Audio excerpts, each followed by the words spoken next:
नमस्कार साथियों। कहा गया है जब आपके पास किसी चीज को पाने की प्रबल इच्छा हो, कोई भी बाधा इतनी बड़ी नहीं होती। मित्रों, बिजनेस करना आसान नहीं होता। बिजनेस संभावनाओं से घिरा होता है, नफा नुकसान लगा रहता है।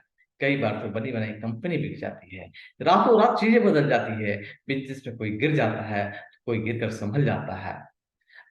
अपने हाथों से कारोबार को फिसलते देखना और फिर उसे खड़ा होने वाले ऐसी एक स्टार्टअप की कहानी है स्टेज। तो आइए हम इसके बारे में थोड़ा विस्तार से जानने की कोशिश करते हैं। मित्रों, ये कहानी है सफलता के शिखर से गिरकर फिर से उठने की। तीन लड़कों ने 40 करोड़ की कंपनी खड़ी की तो लगा कि उनके सपने पूरे हो गए। लेकिन अचानक कुछ ऐसा हुआ कि उनकी रातों रात डूब गई और सभी सड़क पर आ गए।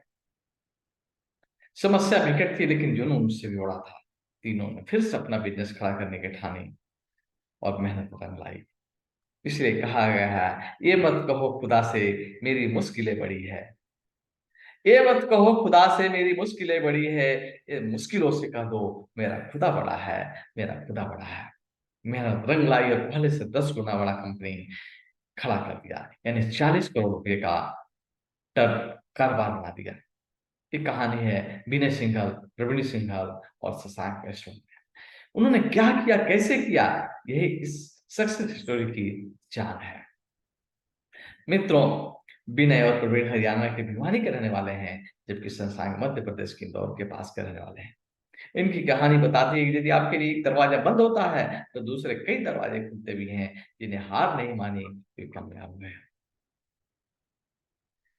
कॉलेज के पास आउट हुए 2014 में और एक सपना देखा, वायरल कंटेंट का कोई अपना नया प्लेटफॉर्म। एक ऐसा वायरल कंटेंट का प्लेटफॉर्म जिसे देश और दुनिया में जाना जाए, और इसका नाम था ब्यूटी फिट।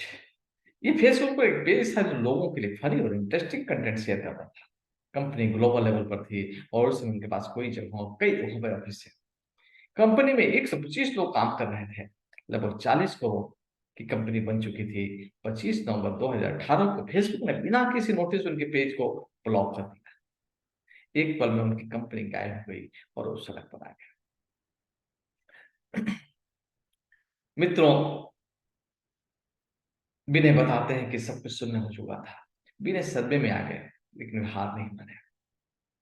कहा गया है कि कोई एक ही परिस्थिति में कोई टूट जाता है और कोई रिकॉर्ड को तोड़ देता है। ऐसे कठिन दौर में भी उन्होंने अपने कर्मचारियों को 3 महीने तक सैलरी दी। कुछ महीने के बाद ही उन्हें स्टेज का आइडिया आया। बाद में उन्होंने एक अपने स्टाफ से उनके साथ देने की बात कही और उनके इस जुनून को देख कर्मचारी भी मान गए। उनके साथ काम कर रहे 54 लोगों ने काम किया।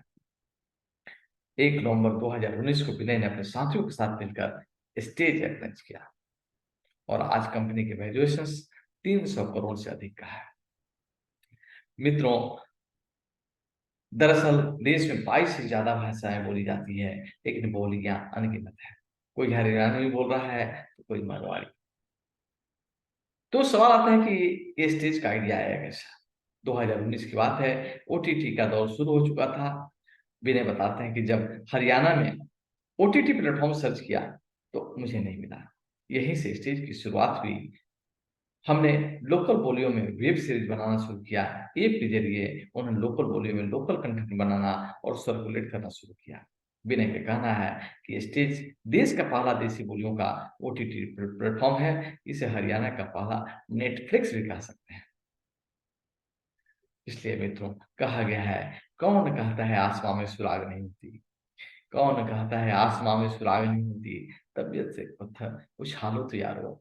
तबीयत से पत्थर उछालो तो यारो।